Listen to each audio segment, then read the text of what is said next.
Hello, welcome. Thanks for joining us for what is sure to be a fascinating discussion about artwork. My name is Stephen Snyder. I am the Gallery and Communications Coordinator for the West Vancouver Community Arts Council, and I will be your host this evening as we talk to the fantastic artists from the exhibition Chromatic Connections. We have Adriele Au and Paul Gravett here to discuss the work, which you can see a little bit behind me and a little bit behind them. Chromatic Connections is currently on display at the Meek Arts Center in West Vancouver until October 27th. And it's a fantastic show, a fantastic space, so please go check it out. As I said, it's in West Vancouver, which is on the unceded and traditional territories of the Coast Salish peoples, in particular the Squamish Nation, the Tsleil-Waututh Nation, and the Musqueam Nation, and we're incredibly grateful to our host nations for their stewardship of these lands since time immemorial, and incredibly honored to be able to engage in the arts alongside them. So we are here to talk about some fascinating, colorful, and process-based artwork with our fantastic artists. So let's meet them first. Let's start with Adriel. Could you please introduce yourself and tell us a little bit about you as an artist? Sure. Thank you, Stephen. And I'd like to thank West Van Arts Council for this opportunity. Thank you for all this work and giving us this opportunity. My name is Adriele Au. Just a little bit about myself. Born and raised in East Vancouver. I consider myself a lifelong creative person. I do work professionally as a caregiver, and I also consider myself a caregiver to my family. I have two now young adult sons. And I pretty much started my formal training in art at Langara College. And it really just started with one class every semester, and I just thought, well, let's just keep going. And I really did that not just out of interest, but also as a self-care practice for myself. And I just thought, okay, I've gone this far, I'm gonna do my diploma. And after that, I got into Emily Carr University, and I graduated right after that. So it took 10 years to complete this journey, but it really, I guess, solidified my own sort of development as a creative. And yeah, so in terms of my art, you can kind of see an example behind me. It's part of my series and part of what we're going to talk about today, Puddle Love series. And the title itself, you can kind of phonetically hear the sound, but in terms of the actual writing of it, it's a non-word. And I just thought it was just fun to play with words when I was studying poetry during my training. So I kind of want to mix it up a little bit. So you can see my art is mostly abstract, and I consider my art a hybrid of sculpture and painting. Painting because you can see it on a wall, it references that, but also sculpture because what I use are found objects, and there's a 3D sort of component to that. I do that just because for me, it's fun to use objects that are already created. And when you kind of mix it up with objects, you make another meaning from that.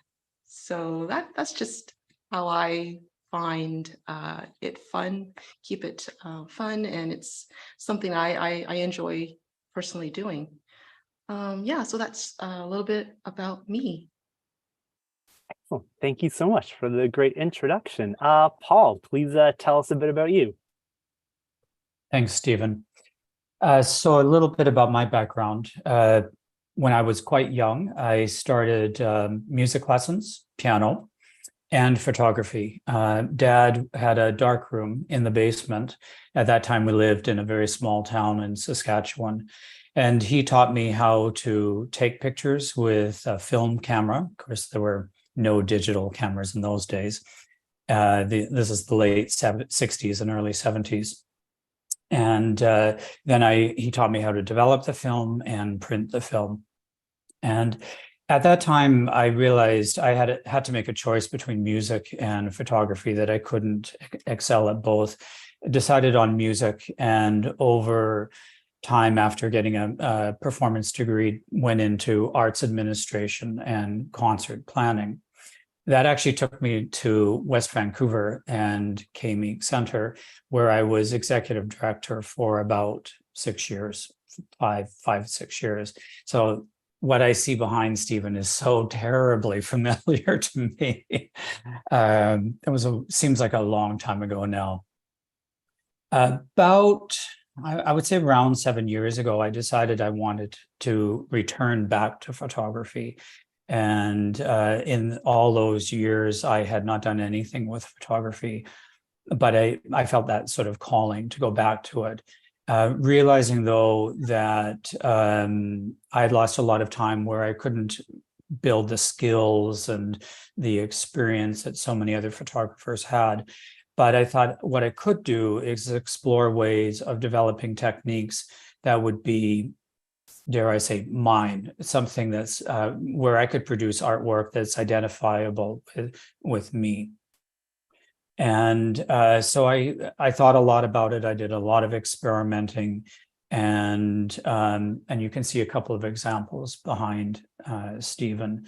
The Color Studies is a series I've been working on for about 3 years now, and that forms the mainstay of the work that I do, and is work that's included in competitions and exhibitions. And I think that's enough. I'll talk a little bit about some of the work, and especially I'll touch on some of the technique later on when we come back around. Thanks, Stephen. Fantastic. Thanks so much, Paul. Great to meet you both. And for everyone watching live with us, if you have any questions or comments, you can drop those in the chat, and we will get to that a little later in this conversation. So let's have a quick peek at the exhibit. We'll give you a quick tour of the show, so you can have a little bit of a taste for it, and hopefully make it on down in person.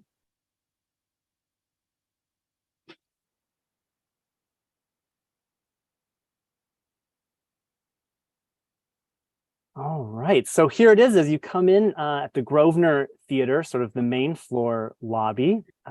Beautiful sunlight. We have this great expansive wall with all the work.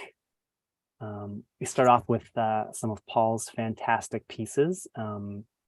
As video does not do the artwork justice, you really have to come in and see it in person.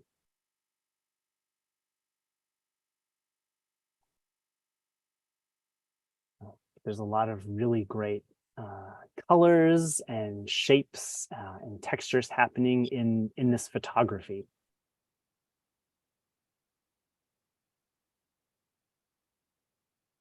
Which, you know, we'll get into a little bit about techniques later, Paul, but I've had people ask me, like, are you sure it's photography?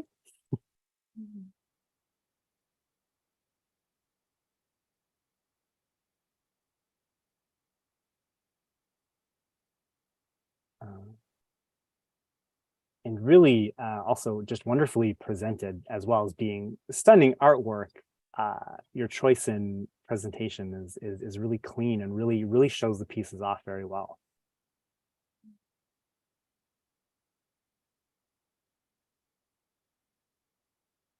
It kind of reminds me of cover fields. I don't know, I'm just kind of thinking about art history. Yeah. As well. Like Mark Rothko's work. I was going to say that some of the pieces, the one just prior to this one, but there are others that I've done that I guess have a jumping off point would be Rothko's work. Mhm. Mhm. I have to say, like, one thing that's that's quite the commonality between our works is experimentation, Mhm. and it's just so freeing when we feel, we can just trying to do things and it works, and we just run with it. So Now that's a great point as we see that massive piece from you right there, Adriel, and then another great piece, which is very different from the rest of the show. But right, I include this. This is part of another series called the Cake series, K-A-K-E. I just thought because of thematically, it's about parties, so why yeah, not get people in a good mood? totally, it totally works. And then you get to come downstairs to the McEwen Theater, where there's a whole other lobby, so we can fit a lot more fantastic artwork in.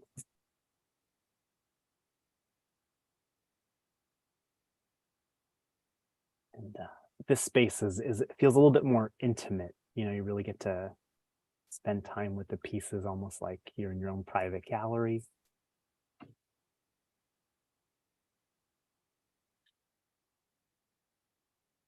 I have a question. Are these actual objects that you're photographing? Not really. No, Oh, okay. no. Not objects in this isn't a thing that I photographed, but something that I created by Okay. taking photos of pieces of paper. Okay, so it's manipulating color and light and the shape that comes out from that. Oh, I see. That's one of the great things about this exhibit, it not only being very colorful and a feast for the eyes and joyous, there's a lot of discovery for the viewer to try and figure out, well, what exactly am I looking at? How did this artist do this? For both of your works, there's a lot of great discovery to be happened. Definitely. It makes you really want to look, for sure. Yeah.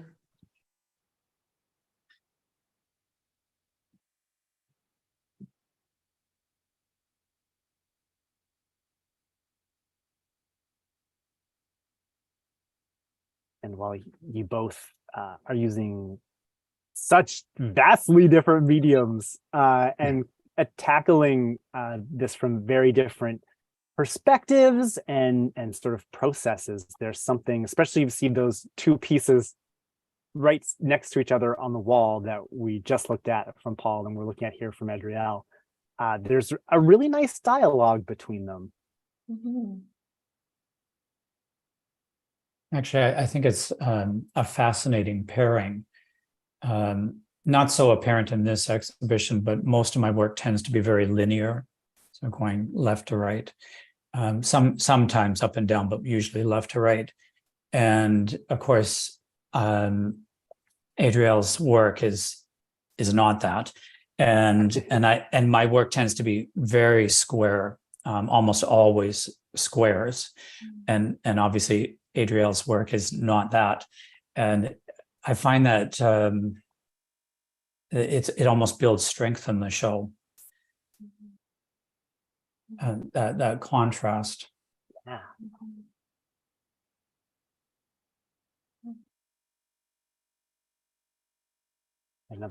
Another great connection as we're just talking about, and I've had some time to spend with your artwork. Adriel, you talk about how you see your work as painting and sculpture. How you apply the materials into the shapes, almost like brush strokes, and how there is even a bit of a painterly quality to some of Paul's photography as well. So there's a lot of really interesting parallels to be drawn.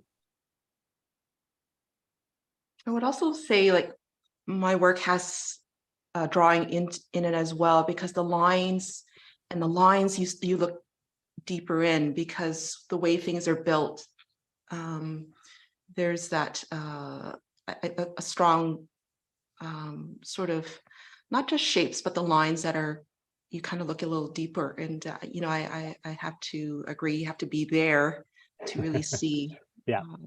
just because of the sculptural quality of what you're seeing here. I have to say, I love these last two, which fit in some different materials than the other pieces. We get a little bit of sparkle in there to just shake things up a little bit more. Right. So the last two, those are I used rhinestone rolls, and these are rolls that you use to decorate, I don't know, occasions, parties, bowls, cups, I don't know. But I use it in art, so that's how it looks like. Amazing. Right. Yeah. As you both have said, there's so much experimentation happening and discovery. I'm very curious to hear more about that. So let's progress. And we just finished with you, Adriel. So let's pull up your piece. So if you could tell us about Puddle Love Wave 2, please. Right. So it's Puddle of Wave 2 just because it's a number 2 piece that I've done. There is a Puddle of Wave original, but this one I feel it's a more stronger work to present. You can actually see an image, a part of the image here of this work in the city of Richmond. They chose to use my image as one of their public artworks on the corner of Vulcan and Number 5 Road. And it's a part of their utility box wrap program. So you can kind of see that if you're around that area. Anyways, with this piece, you can see this is a whole bunch of color here. And what you're looking at, it's almost 2 meters by half a meter type size piece. It's made out of crepe paper. So what that means is that I use crepe paper for parties that you use, and I just rolled them in the different shapes that you see there. I use different colors, and really this is an abstract work. When you look at it, you really don't know what you're looking at until you kind of look closely. And for me, this really just shows, what we can get from everyday objects. And the everyday object I chose are objects we choose for parties.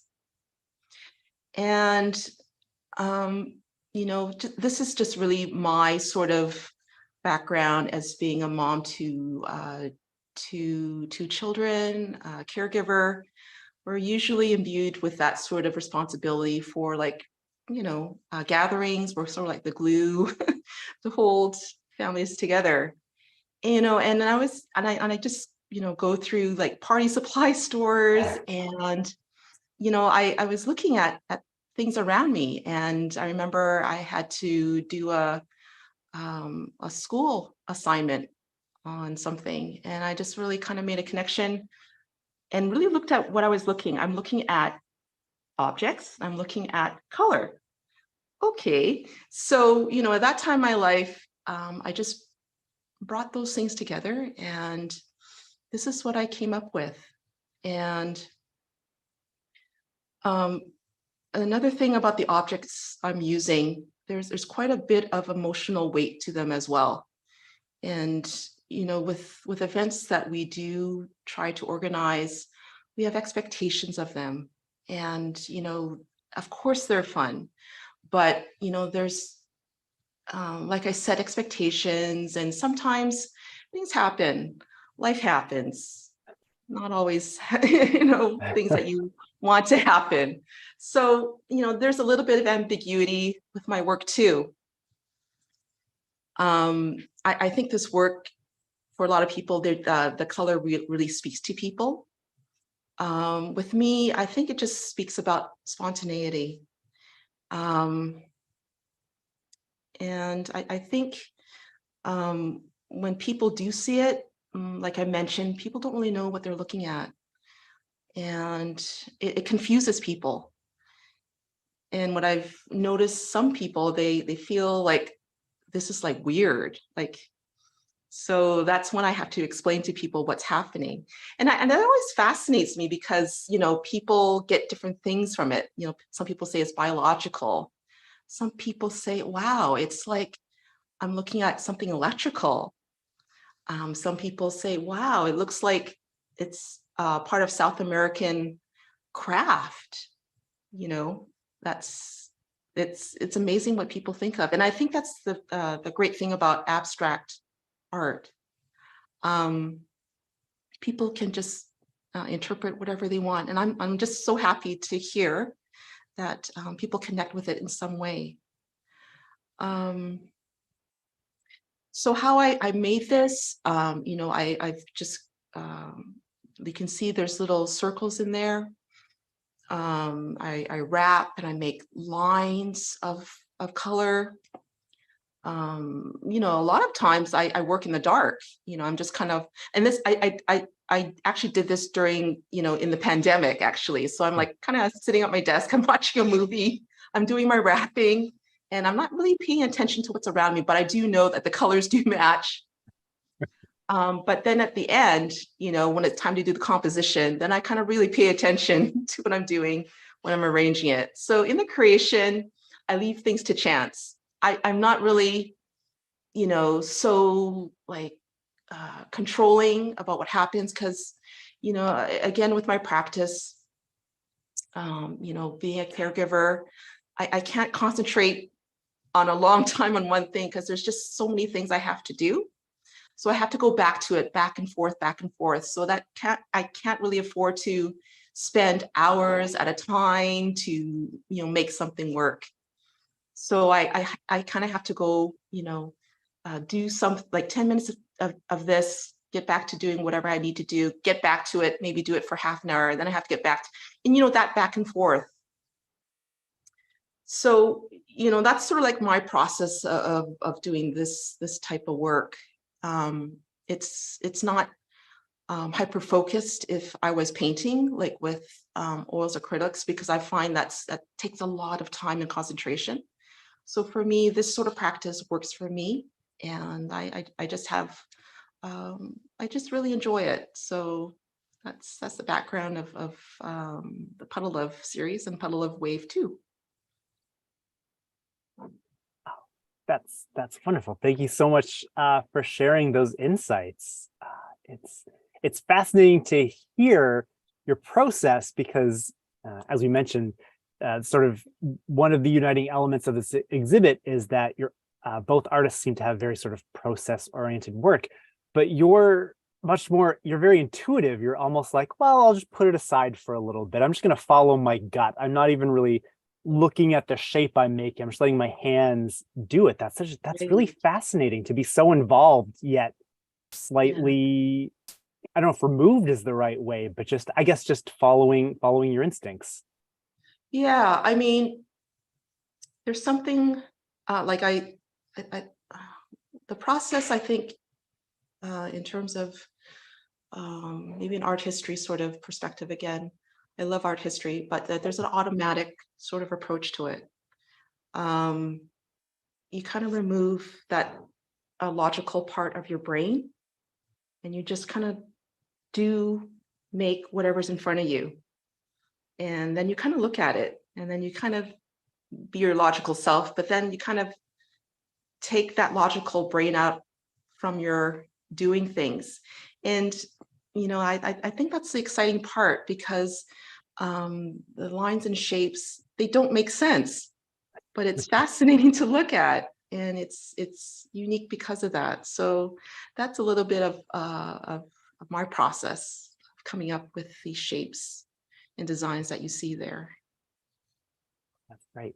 And again, you had mentioned talking about composition, yet you're not really knowing what you're making when you're making it. Once you have sort of some of your pieces assembled, do you have a plan then? Do you make a map, or do you just kind of put it all together and see what happens?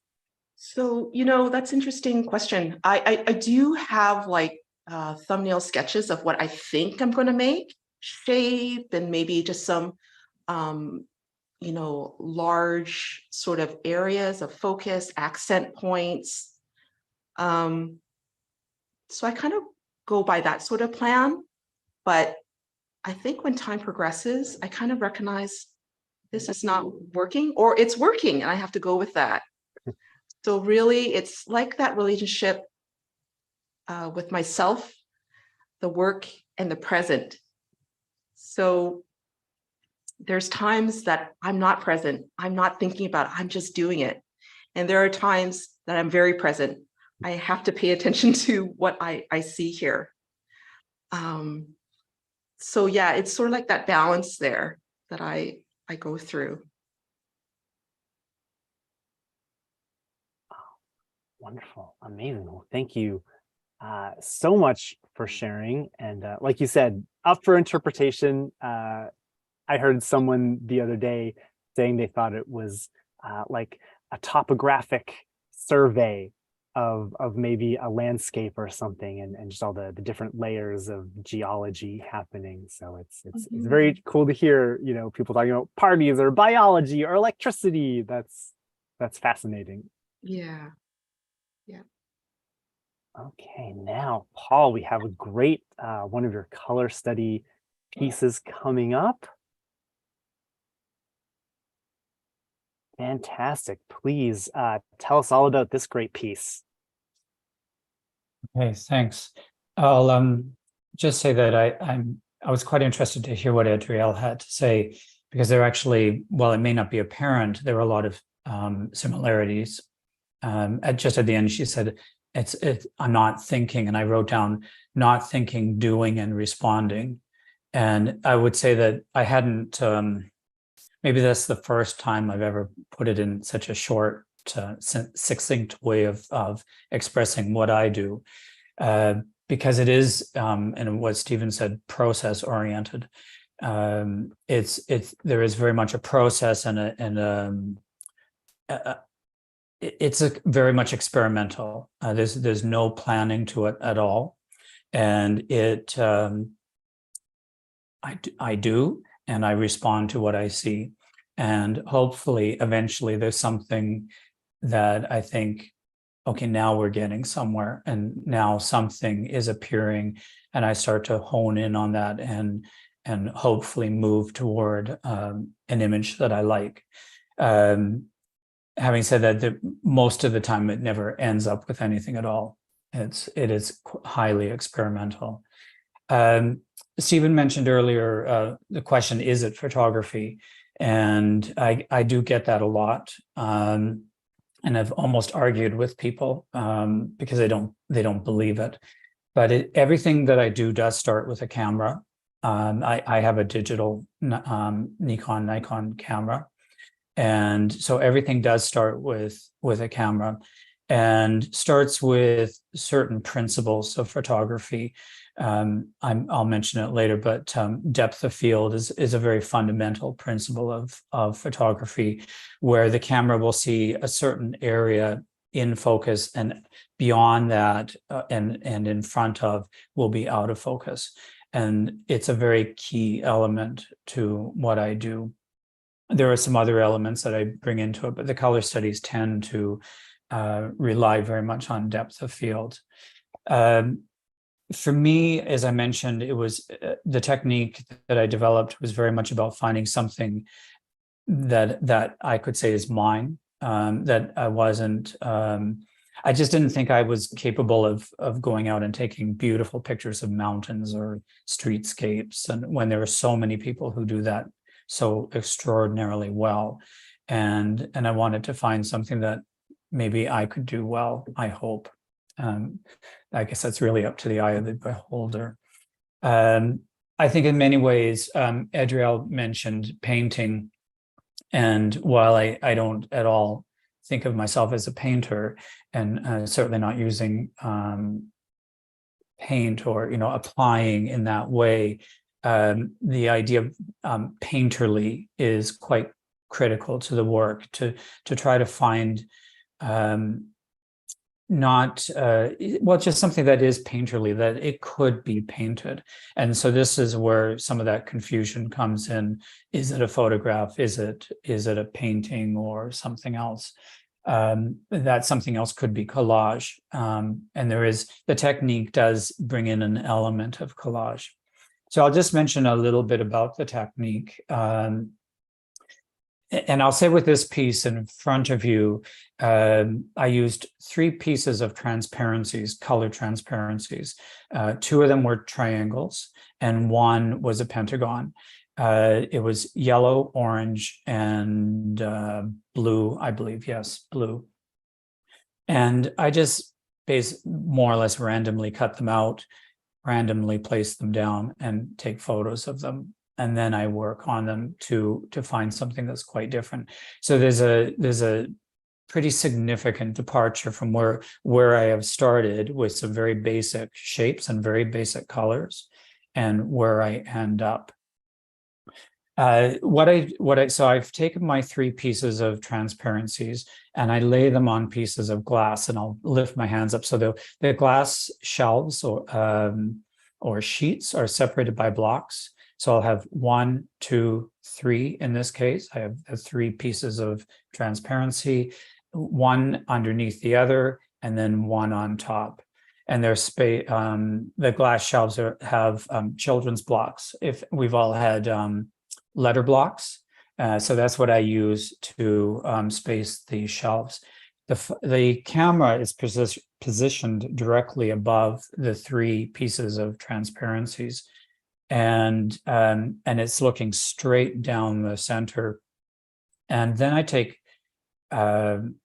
we'll keep it simple and say 3 photographs. I focus on the first layer up here. I focus on the bottom layer, and then these 2 will be out of focus because there's a short focal length. Then I focus on the middle layer, and these 2 are out of focus. And then I focus on the top, and the bottom 2 are out of focus. I usually will then take the whole thing out of focus. So I'll end up with 4 or 5 different images in my camera. Then I put them in Photoshop, which today is, that's just the go-to now with photography. At some point for every photographer, they're going to end up in Photoshop. And what I do is I bring all my photographs together in, we could call it a stack, as if they're all layered up on top of each other. And in a way, I'm telling Photoshop, please look through all of the photos and tell me what you see. And that's my starting point. And then I go on from there. I might flip something, rotate something. And in Photoshop, there's called something blending tools. And it will affect a layer. And so let's say I have my different photos layered up in Photoshop. And I might say, I'll change the blending tool of this one. And it will then interact with this one differently. And something may happen. Most of the time, nothing happens. But I spend hours working on it until something starts to come out of it. That something is, as I mentioned earlier, it's not pre-planned. I have no idea what's going to happen, but I'm doing and responding. And so I'll change things. I'll change the order of the images. And I might see something I like, and I'll say, okay, I'm going to follow that. There might be a color that comes up, and I'll say, I'm going to follow that color and see if I can explore that. It never works that way because then it goes shooting off into a different direction. And I say, now I'll try to follow that and see what happens. So that just gives you a little bit of an idea. One thing I mentioned it, I start with the camera, I take these photographs. I do not at any point in the process add or subtract anything to it. So everything that you see in front of you came out of the original photographs. They were part of the original photograph in some way. And then through the development process or the creative process, I've teased out different elements. In this case, like obviously I'm not worried about what are the original shapes, and almost never am I. Those are the tools that I use to start the process. I mentioned earlier the painterly approach. And so this, you see layers of colors, layers of shapes, coming forward and receding, almost three-dimensional, but certainly that idea of layers. You can see texturing, and when you look very closely, especially on the original, you can see it's almost pointillistic or stippled. Those are not there in the original photograph, but they've been teased out over time.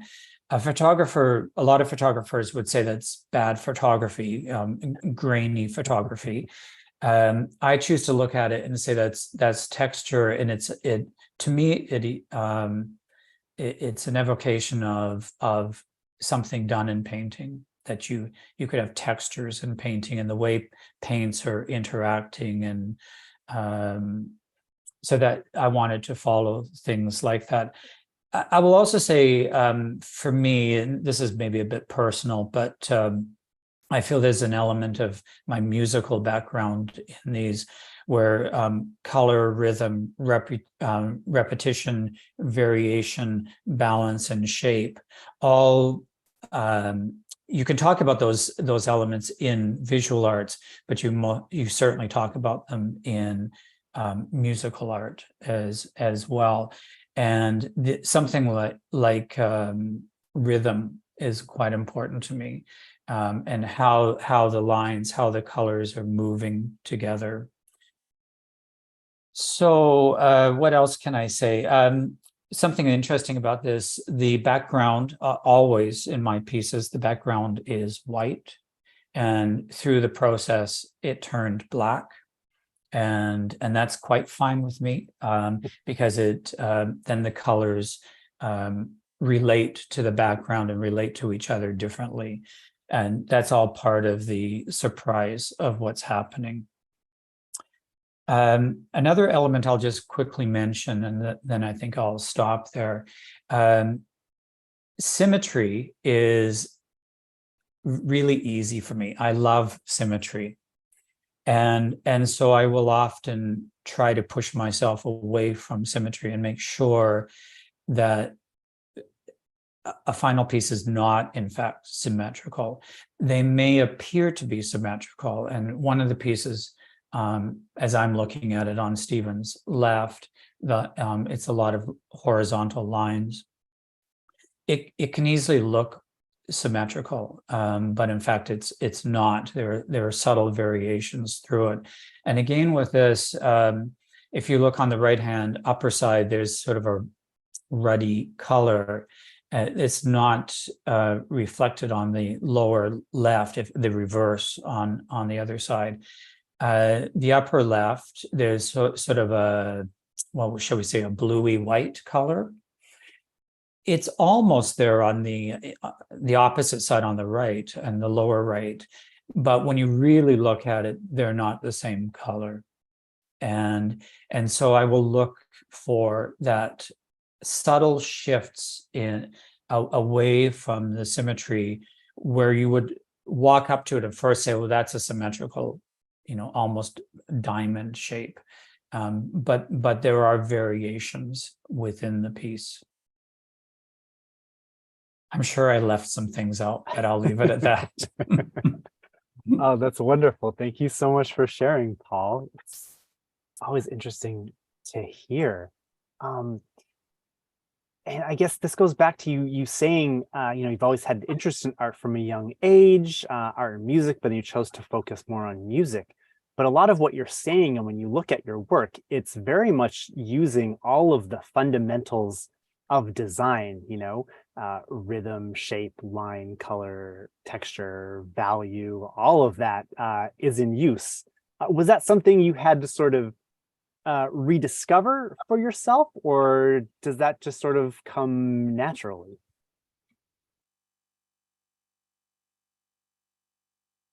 I don't know. I guess to be really quite honest, I did not study visual arts. I studied music, as I said, Mhm. and now I love visual arts. And when we were traveling to Europe or traveling anywhere, going into an art gallery was the destination on all our travels, and we often traveled for big art festivals. So that's always been there, but I've never been, I wasn't a visual artist. So this was a big step for me to do something different, and maybe even a bigger, one might say, stupid or naive step. To actually put it out there in the public, because you think, well, who the hell is he that he thinks he could do that? But yeah, you know what? For me, and I think Adriel touched on this in a way. It's very personal. I sit there, and yes, Adriel, sometimes I'm sitting in front of a movie as well. But I sit there and I just slowly work on these and tease out things that I think, yeah, there's something interesting. There's something, dare I say, pleasing to the eye. Even though it's abstract, and sometimes people think abstract can't be pleasing, but I would say otherwise. So I'm looking for something that will draw you in. I don't want to be cliche about it, but that someone might stop at it and say, well, what is that, and how is that done, and what exactly am I looking at? And so those are some of the things that I'm trying to find in the work that I do. I'll say, though, that because of the approach that I take, which is, I think it's fair to say, purely experimental. I never know what's going to happen. So it is always a surprise when something does come out of it. And so maybe it's as much of a surprise to me as anyone who comes across it their first time.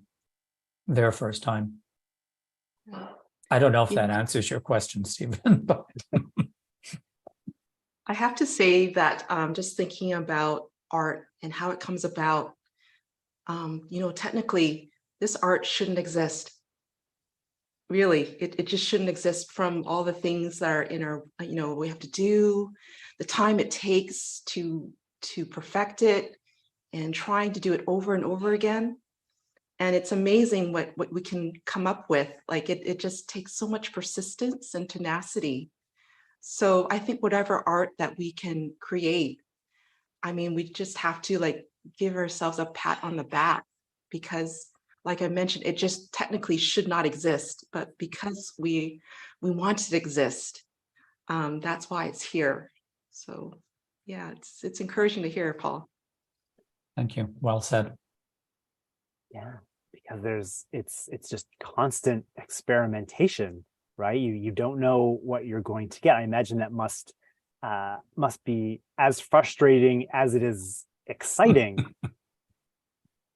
Very frustrating. There's a lot of frustration. Yeah. But no, there's also glimmers of hope. Yeah. Success. And there's, as you mentioned, there's clearly that drive. There's something that just has to come out, and this at the moment is the only way that it will. Right. And it kind of reflects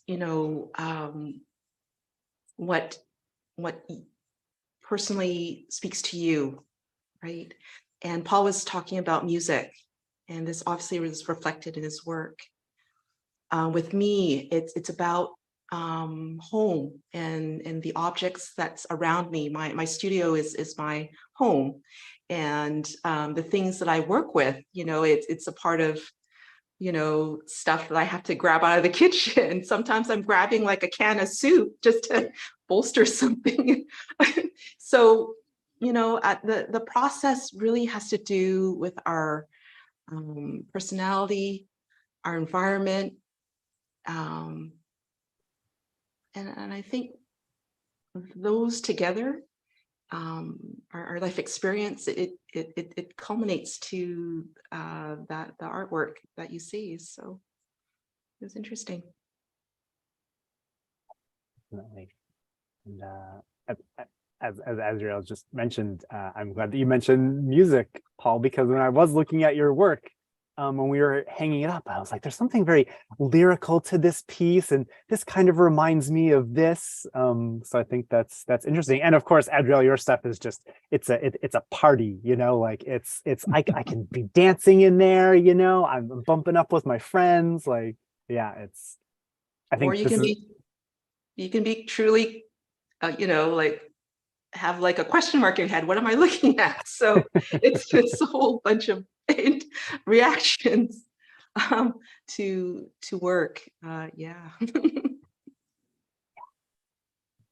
Couple of reactions from some of our viewers. Karen Cross says, "Wow, crepe paper!" With a bunch of exclamation points. And Amble Cote, forgive me if I'm pronouncing any of these names wrong, says jewel-like. And that's probably a reference to the photograph we just saw of your work, Paul.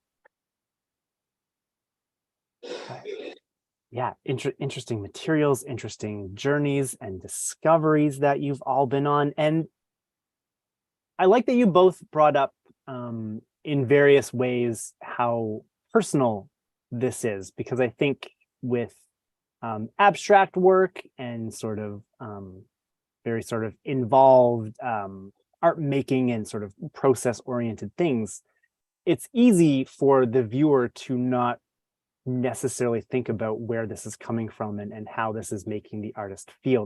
They might be thinking more about, well, what does it mean to me, or how was this made?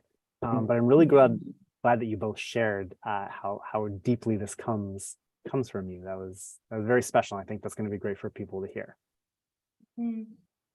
Well, the thing about abstract work is that for some people it's difficult. It's difficult to look at, for sure. Not a lot of people like going to contemporary art museums just because they are difficult. At the same time, if you choose to stay and just kind of be with the work and really think about what you're looking at, you can kind of make those connections. So the thing about, with this work, you do have to spend time with it. And that's what makes it difficult, but really, makes it unique, and really kind of get tired looking at it. I have to say, with Paul's work, it's really just like a deep dive into process and textures and the tool, the camera, right? That whole has its own history as well, right? So Very much so. Yeah. I think it's something interesting just listening to this. There are, I guess, maybe many reasons for art, and art often today is a teaching tool, a way of it exposing or explaining relationships, society. They're often very deep meanings, and often require lengthy explanations to be able to understand the work. And I would say, and I don't want to speak for Adriel, but my sense, certainly with mine, but my sense is with the exhibition, it's can be hopefully immediately appreciated by the viewer. It doesn't require explanations, and the viewer can look at it and say, I like that, I don't like that. It's a very simple relationship, what's on the wall and the person standing in front of that piece. I think I'll say I guess I've never really thought about this before, but maybe that is somewhat important to me. I've been to an awful lot of art exhibitions that require an awful lot of reading and trying to understand what is it that they're trying to tell me about this piece on the wall or on the floor. And but they are what they are. They just simply exist on the wall and invite or allow the viewer to come up to them and appreciate them, and however that individual sees it, views it. Mm-hmm. Yeah, definitely. This exhibition with our work, it's super accessible to anybody who's participating, and it's just a great fit in terms of the way it's exhibited. So yeah, definitely. Thanks to all the viewers who are here tonight. Yes, it's just been really interesting to talk about art. Yes, I don't know about Adriel. I'm not used to talking about myself. It's hard. I just put it on It's walls hard. and Yeah. disappear. Mm-hmm. Well, it's hard to talk about art that I've made. It takes practice, I guess, for me. So. Well, truly appreciate this conversation and everything that you've shared tonight, and everything that you've shared that's up on the walls at the Meek. Please go down and check out Chromatic Connections at the Meek Art Center in West Vancouver. The exhibit is on until October 22nd. You can go in and check it out anytime during the week between 10 and 4.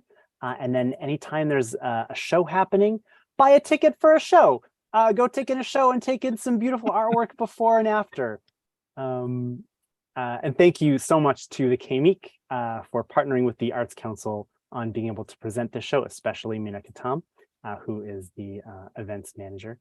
And thank you so much, Adriele Au and Paul Gravett, for this fantastic artwork and this fantastic conversation. Truly appreciate it. Thank you so much. Thank you, everybody. Thanks. Thank you all. Everyone watching live. And if you want to know more about these artists, in the description of this video, there's links to their socials and their sites, so you can follow them and see what they're up to. So thank you very much. And remember, go check out Chromatic Connections at the Meek. And otherwise, we will see you next month with another art talk. Thanks so much. Take care. Bye all. Thank you. Thank you.